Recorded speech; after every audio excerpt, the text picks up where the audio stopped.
Dave. I just spoke to Steve and he said there was I'm getting positives. deja vu, Max. Yeah, I am. We just had to re-record this interview because the audio didn't work. We just spoke to Steve and he said there was positives to take out of that. Do you agree? I would say, yeah. There's a long way to go, as I've said before, but it was a definite improvement on last week. Last week was the worst. There was nothing. Maybe Sergio Aurier was the only crumb of comfort last week. There was no redeeming features whatsoever last week at Leicester. It was awful. The supporters in the stands last week at Leicester were magnificent, right?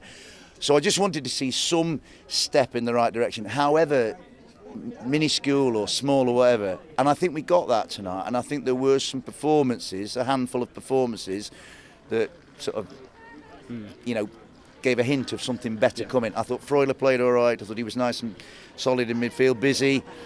Morgan's getting there. I thought Harry Toffolo did a grand job. I would have picked him anyway the last few weeks. I thought he did all right. And what I liked was we weren't so open. Yeah, I agree. There were lots of periods in that game, Max, where Villa were controlling the ball and moving the ball about, and Forest kept their shape.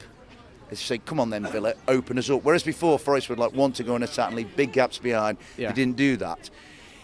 It is a step in the right direction. It's still not enough, though. If I'm being difficult and playing devil's advocate, Please do.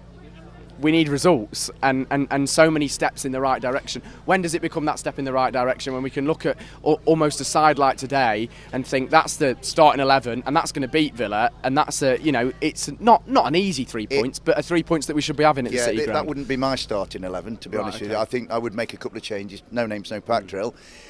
But off the back of that, there's something to work with. Coming out of Leicester, there was just nothing. Yeah.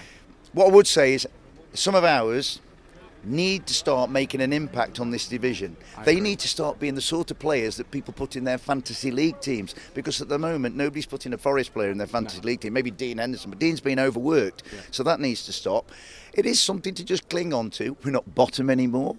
We can take that point and maybe go to the Wolves, who are managerless and they've got their own issues. True. Where we will see some reality, I think, is when we go to the Amex, when Liverpool come here at Saturday dinner time, and then Arsenal. And then we've got Brentford and Palace. I think, we'll take stock when we get to the World Cup. But I agree. It has to improve massively. They're nowhere near yet being that established Premier League team that they want to be. Nowhere near it. But tonight is a little Onwards from last week. Come on, you Rads. Come on, you Nice Reds. one, mate. Bless Good you, stuff. mate. Bless you. Cheers, buddy. Top All man. right, mate.